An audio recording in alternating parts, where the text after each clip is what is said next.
J'ai été très heureuse de recevoir ce prix Irène Joliot-Curie. D'abord parce que du coup j'ai lu la biographie d'Irène Joliot-Curie et je trouvais que c'était une femme formidable dans la science, dans son engagement politique et dans son engagement féministe. C'est quand même une reconnaissance d'un domaine, hein, peut-être d'une certaine forme d'énergie à développer une thématique. Donc voilà, d'être aussi peut-être une femme un peu engagée, si ça peut donner des idées à des jeunes, et en particulier à des jeunes femmes qui sont souvent attirées par le vivant, qu'on peut faire des mathématiques avec ces applications-là, ben, je pense que c'est bien.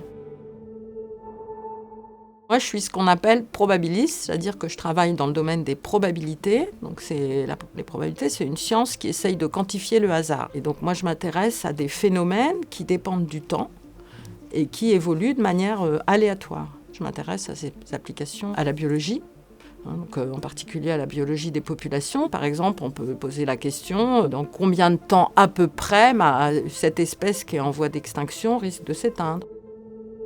Je pense qu'une de mes grandes fiertés, c'est d'avoir créé ce réseau entre les biologistes intéressés bien sûr à la modélisation et les mathématiciens. Donc on a créé avec l'École Polytechnique et le Muséum national d'histoire naturelle et Veolia, ce qu'on appelle une chaire là-bas, mais qui est en fait un réseau qui s'intéresse à la modélisation mathématique pour la biodiversité. Donc ça, c'est une de mes fiertés. Puis mon autre fierté, c'est tous mes doctorants. Pas des modèles préalables, mais c'est des rencontres. J'ai eu une professeure en collège, de profs en physique et maths, surtout en terminale, qui m'ont parlé des écoles normales supérieures.